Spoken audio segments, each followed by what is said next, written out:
You know, I mean, you've got people that say, well, if you're not on Social Security or whatever, you're not retired, you know. Well, that's a pretty narrow definition. So, you know, you've got a lot of studying to do, because there's an awful lot of people, almost everybody I listen to in this space is working. Hi there, my dears. So today we're talking about the 3 legs of the FIRE stool that you're being taught. We're going to tackle all 3 of those legs and show you the other side that you may not have considered that could be working against you. Okay, so we're Frank and Angie, and we fired in our mid-20s. So we want to talk about the 3-legged stool today and kind of dig into that. The ideas behind the 3-legged stool in the FIRE community. The 3 legs are frugality would be number 1, and investing would be number 2, and then making more money would be number 3.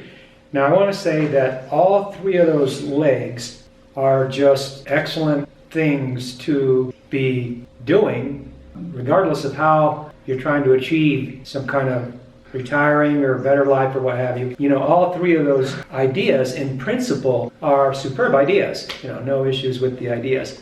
But let's dissect them a little bit as they are being promoted in some FIRE circles. The first one being frugality. When I see some of these ideas in the FIRE community is, you know, frugality is, I think it's not really a science, it's more of an art. And so it's kind of subjective. And so because of that, you've got a lot of no boundaries.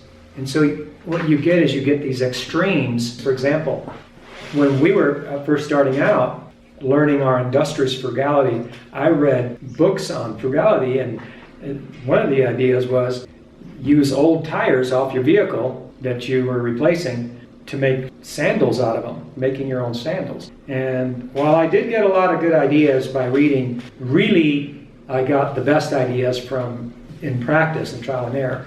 And over a period of 30 years, you know, just amassed all these ideas. And I want to tell you that those extreme ideas just went nowhere with me. This was years ago. Another idea that is more recent that I've seen is for adults to not use paper, not going to get graphic or anything, but they want to use linen diapers or wipes for adults. No way. Yeah, and they wash them. No. And that way you're not using all this paper and all this expense. These are really extreme ideas that are not necessary from where we're coming from. I've never heard of such a thing. We never did any of those things. You know, just like we never had to take a light bulb out of the living room and take it into the bedroom when we left the living room and went into the bedroom in Ecuador just to be able to live on half of what the expats do. We never did any of those things in Ecuador, and we never did extreme things in the US. So I'm just saying that there's a lot of information out there that is really kind of not all that useful and not all that effective. I've also always had a washer. I've never done my clothes by hand. Yeah. Hang them out to dry, but I don't do it. Yeah, so when you're talking about frugality, you really want to be tackling the major expenses, which are your housing, your transportation, and your food. Now there are other expenses that all play into that and add to the value, but those are the 3 major ones, and you've got to get really industrious about how you handle those 3. Now I want to say that also with frugality, the thing about us is that we have over 3 decades into this space of financial independence, early retire, and we've raised a whole family, as a lot of our subscribers, longtime subscribers already know, but some of you new guys might not know.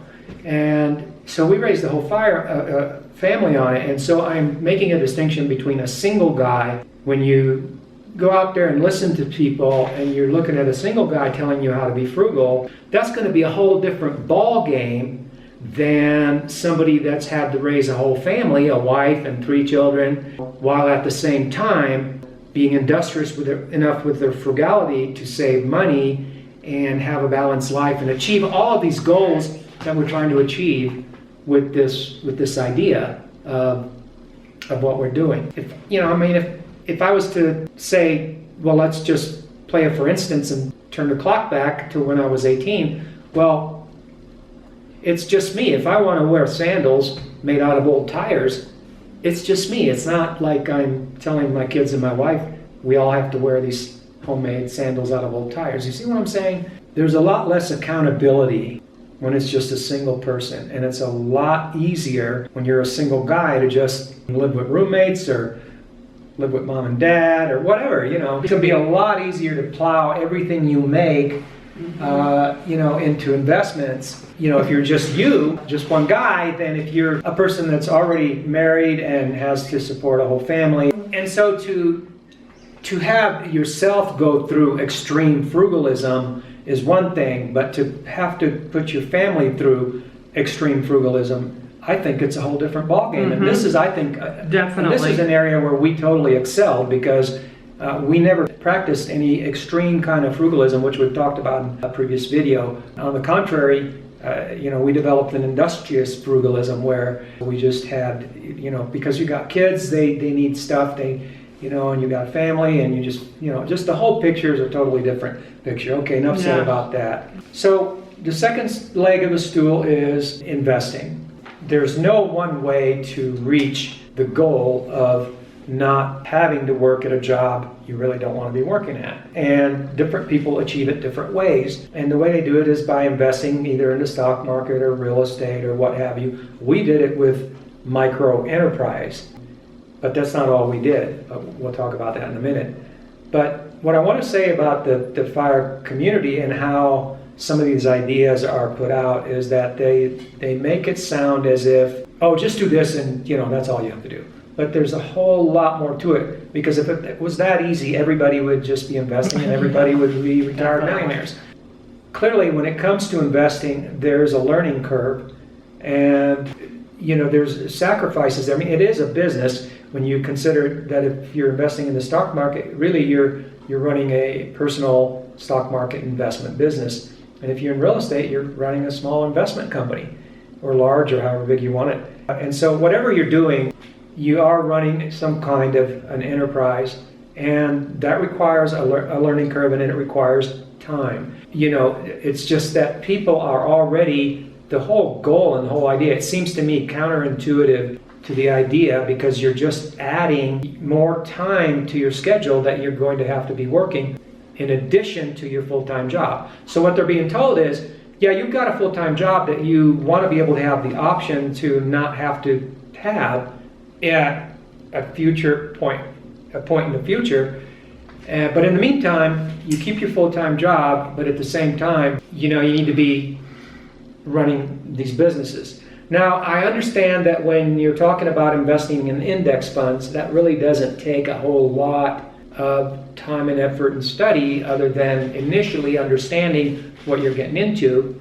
But there is a drawback to that, because a lot of people don't really have, and this is something that that isn't discussed when you listen to the material online about this subject, is that really the majority, I would say a great number of people, do not have the emotional makeup to withstand 50% crashes in the stock market. So while you have a plus on this side over here that says, well, no, this won't take any time, I'll just buy index funds every time I got extra money every month. But on the other side of that coin, are you going to be able to stomach 50% drawdowns? You know, and especially if you've been scrimping and working hard and saving and doing side hustles and working 12 hours a day and putting aside your life, which is a lot easier said done as a single person than a person that, you know, and then at the same time have to go through a 50% drawdown in the stock market, which admittedly there's a lot of people in the community that haven't had to go through that. On the other hand, you know, it's just one thing to consider, because everybody's personal circumstances are different. And so if someone, for example, in the FIRE, which just means people with much higher salaries in general, if they get a 50% drawdown, they've got so much salary coming in that they may have more fortitude with that kind of a drawdown. So as far as investing in the stock market, you've got issues with 50% drawdowns, and that depends on your particular financial circumstances, whether that's going to be emotionally palatable or not, and then you've got issues with real estate where, you can't really make it sound like, oh, gee, all you got to do is buy this property and you're done. I mean, you're going to have tenants to deal with, repairs, and, all those things. So, and then the third leg of the stool is making more money. This is a part of this teaching in this, in this space, is that you already have a full-time job, and yet now you've got to add side hustles to it. Side hustles plus a full-time job. And again, it depends on who you're listening to. If you're a single guy, you're 18, you're just starting out, and you want to do a double take, great. You know what sacrifices you're making for yourself. But again, if you're someone that's already married and has children, adding side hustles to a full-time job, to me, just isn't really the have a life plan. And I think a lot of people get discouraged with the community because of what's being taught in the community. And so what did we do? Well, we used a two-pronged approach that gave us the solution we wanted for now, in the present moment, as opposed to there's nothing wrong with sacrifice. I believe in making sacrifices and doing a double take. It's just that the issue is with how it's done and the details, with the length of time, and the details of it. So what we did is we used the two-pronged approach of specialized, just the professional industrious frugality, coupled with the micro-enterprise idea. And, one of the prongs on its own wouldn't have been enough to give us the life we wanted that we've had as a family now, which is the rewards that is promised in the FIRE community if they do all three of the legs of the stool the way that we've been discussing. So what we're talking about is that we achieve those results that the FIRE community wants at a later date by doing all of these sacrifices that do cost you in all these other areas of your life. And, just one of those prongs would not have been enough. So it has to be both prongs together. It's like a peanut butter and jelly sandwich. It has to have the peanut butter, it has to have the jelly. And in order to have your best life now, you have to have both prongs. You have to have, what we call micro-enterprise and industrious frugality. And those two together work excellent, and it's what we've been doing for over 30 years. Yeah, and when we talk about micro-enterprise, clearly if you can have micro-enterprise that is on the internet, it's desirable because you're location independent. But actually, we spent 2/3 of our FIRE in the States way before the internet. It's not exclusive to internet micro-enterprise. For 2/3 of our period that we were FIRE, we were offline. Our activities were offline. Only 1/3 or less, actually, because we've been abroad 8 years. Yeah. It has been, like online and stuff. So I don't want people to think that they have to learn internet things if that's not where they are, although learning new skills is part of what allows you to have the quality of life that you want as soon as possible. And we say right now. You've got people that say, well, if you're not on Social Security or whatever, you're not retired, Well, that's a pretty narrow definition. So, you've got a lot of studying to do, because there's an awful lot of people, almost everybody I listen to in this space is working. Right. And on top of that, a lot of the people are working full time. In other words, they're not there yet. And even though some of them say they have a certain amount of money, which you would think it's enough money, like, hey, I'm a millionaire and I'm in my 20s, it isn't necessary. We were never millionaires, and we aren't millionaires now. And yet we fired in our 20s. So I understand the desirability, the attractiveness of listening to someone that is young and is a millionaire. I'm in my mid-20s, I'm just 30, look at all the fancy cars and look at all the money I make. But that's really not FIRE. To me anyway, that is only one just tip of the iceberg in this space. Because really, the result that the FIRE community wants there's the result that I think, it seems to me, that they think they want, and the real results that come from a position of experience and knowledge and wisdom.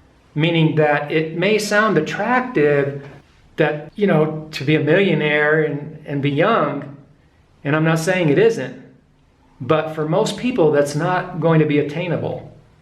You know, I'm not being negative, it's just fact of life, and it isn't necessary. That's what we're saying. It is not necessary. Mm-hmm.